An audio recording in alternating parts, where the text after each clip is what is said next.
Hello Cancer, and welcome to April. This is a reading for anyone who is a Cancer sun, and even more specifically if you are a Cancer rising. If you're a Cancer sun, make sure you watch your rising sign as well. They're going to give you slightly different perspectives, and both are going to feel strangely applicable, so be looking out for that. April is an incredible month. I did an entire 40-minute video about the energies of April for the collective and what they're preparing us for moving through the rest of the year, so be sure to watch that video. For today's reading and for all of the signs, I'm actually going into 4 different areas. First of all, we experienced this really incredible influx of fire over the last couple of weeks, and that's going to be amplified now because Mercury is now joining that fiery place. So what does all that mean? Basically, for you, Cancer, for the last 2 weeks, you've probably felt clear, focused, determined, like ready to act, passionate around something around your career, legacy, the impact you want to have on the world. And you were still, while Mercury was still moving through Pisces, you were still accumulating certain truths. You were still accumulating certain philosophical stances. And last week, Mercury was conjuncted Neptune, which means that you could have had some kind of divine revelation for your life of what it is you really believe is your guiding principle, of what it is really like, what's divinely guiding you? What's your divine message? And when Mercury now moved on the 3rd into Aries, it's like you're ready to execute. You're ready to communicate that. You're ready to show up that way and in how you impact the world and how you live your life. So this would have felt probably like a really big release of energy. And it's not just because of that. Mars also crossed over the North Node. So it would have felt like something that had been held back for a long time is finally moving forward. And so this fire that you're experiencing in your house of legacy, impact, career, it's going to, in some ways, initiate or activate a certain seed that you'll plant on the 11th. We have a new moon in Aries on the 11th. This new moon shows up in your 10th house, and this is the new moon. There are many seeds. There are certain types of seeds that are only activated when they've gone through fire. Like literally, it's set up so that when there's a forest fire, that's when all the seeds like pop out of that cone, and they're able to actually be viable seeds to grow trees. Nature's set up that way. And this is a fire. You have a fire in your house of legacy of what you want to leave, the impression you would like to leave on the world. You have this fire that's initiating a certain seed, and that seed will become viable on the 11th. So trust the fire that's showing up in your world right now. Trust whatever that temperance, and I mean temperance through fire, that is happening for you. And be consciously aware. And it's not so much like, well, what kind of work am I doing? It's more like, how do I want people to feel once I'm no longer in their presence? Like, what's the impact you want to be having? Like, how do you want to be remembered is kind of a question that this is asking you. It's a bigger question. So that's what is being cultivated through fire right now. Now, that leads to the next energy that's going to be coming in to support that new seed, which is Venus, the Sun, and Mercury moving into Taurus between the 14th and the 19th. All of this energy is moving into from like, all right, we've definitely like activated these seeds. Now, what does the seed need in order to thrive? For you, this is showing up in your 11th house. You need 11th house concepts, which are groups, connections, associations, network. You actually need people. You're planting a seed, and you actually need to create a network of people to help that seed thrive in the world. So you're going to have a lot of focus on what people feel best to you? Where do you feel you belong in the world? Where does it feel, what people feel like belonging, that feel like home, feel like they're supportive of your dreams, like feel like they're being impacted the way that you want to be impacting. So you're going to have, you know, it's like really, really tuned in to the way that people feel, groups of people feel, families feel. You're going to be tuned into all of that, and the support of that network is what's actually going to help your seeds to flourish. So just know that it's going to require people to help your seeds to actually grow and thrive. Now, when Mars moves into Cancer, it's going to be moving into your first house.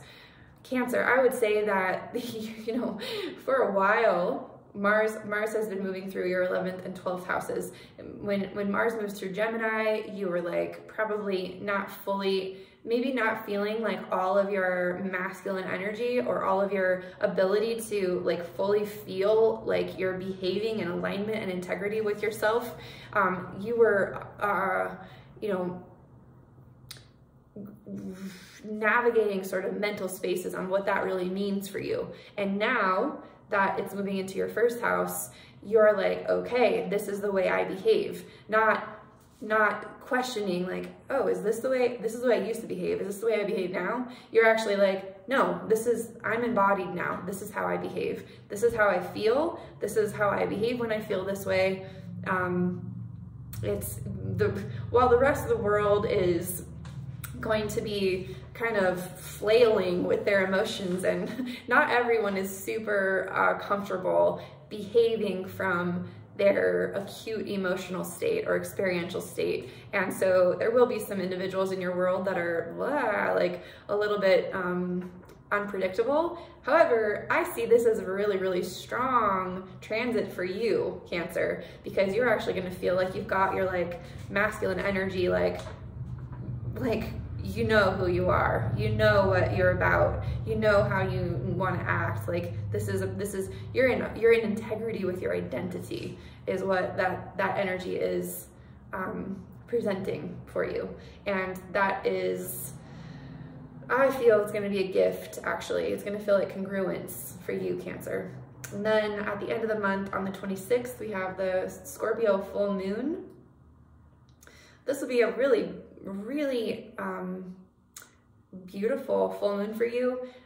It's showing up in your 5th house of joy, pleasure, fun, laughter, imaginative play. Like I'm calling it the somatic boundaries full moon, and a lot of other people are going to be, you know, navigating tricky boundaries. For you, the main boundary you want to look at is, does it feel fun? Does it feel joyful? Does it feel happy? Does it feel like that I'm in my bliss when I'm doing this? It's not so much like defending your boundaries in your relationships or in your career or in all these other places. Really, like the primary question you're asking yourself is, does it feel good to me?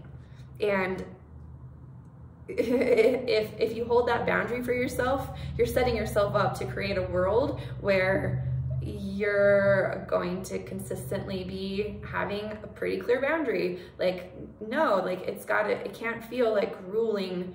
It doesn't have to feel that way. It doesn't have to feel like it's killing your soul, essentially. Like you could have a boundary that's like, if it feels that way, it's not right for me. So that is what the full moon is setting up for you this month. I'm going to pull one archetype card for you. That's just another perspective for guidance through the month, and this is the card for you right here. Oh, beautiful. Okay, Cancer, you got the card Eros. Eros. I'll show you the card once I find the description. Okay.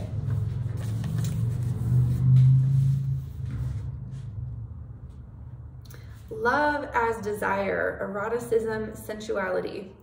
Though Eros can be depicted as unbridled sexuality and eroticism, a more contemplative understanding of this archetypal energy leads us to the root of desire itself. What do we long for? Why are we awakened by love? What makes us hesitate in the face of intimacy? Eros reconnects us with the primal longing to merge with another human being. Nature, music, art, plants, food, or anything that we perceive we are separate from. Eros allows us to momentarily unite. Our heart embraces otherness, and in doing so, we further understand our own. Our life force awakens. This card reveals an inevitable initiation into love's labyrinth. You may find yourself swirling in a new territory of desire and sensuality. Explore the labyrinth with a curious and honest heart. And remember, though the way is circuitous, you are always being led toward its center. Plato reminds us that Eros can be experienced as platonic love. It is activated when we witness beauty and truth in the world, when our barriers soften. The Hindu goddess Lalita, she who plays, can help activate Eros energy. She is also known as Kameshvari, Empress of Desire. Wow, this really speaks into the energy I'm talking about of, playfulness, pleasure, joy. So I feel like you've got a really incredible month ahead of you, Cancer. I have a couple of announcements to make. I will be teaching a new approach to learning astrology through your personal experiences. It is a somatic astrology course where you are using your own life, your own sensations, your own truth, your own relationship with the archetypal and mythological stories reflected from your own, from everything here. So it pretty much makes your life your oracle, and really that creating a sense of understanding yourself.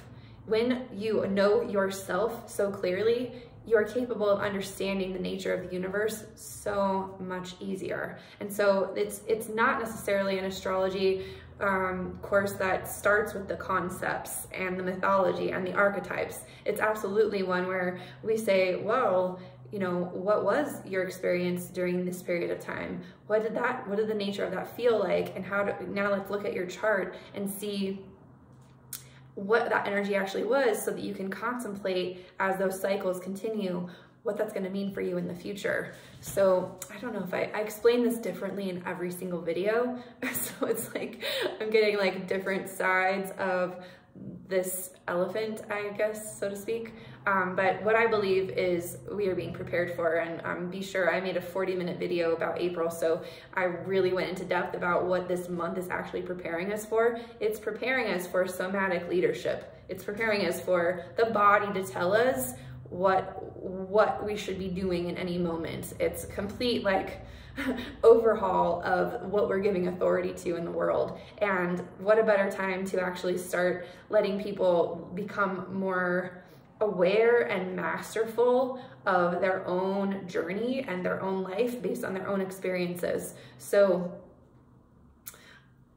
wow, I don't even know what I just said, but that's okay. If you enjoyed this video and you find these videos helpful, please make sure you like and share and subscribe these videos. Like and share these videos and subscribe to my channel. When you share or when you like and subscribe, it actually helps these videos to reach way more people. And that's my goal. I just like to serve a broader audience, and you are helping me with that. So thank you so much, Cancer. I hope that this video found you in a really beautiful state, and I will see you next time. Bye-bye.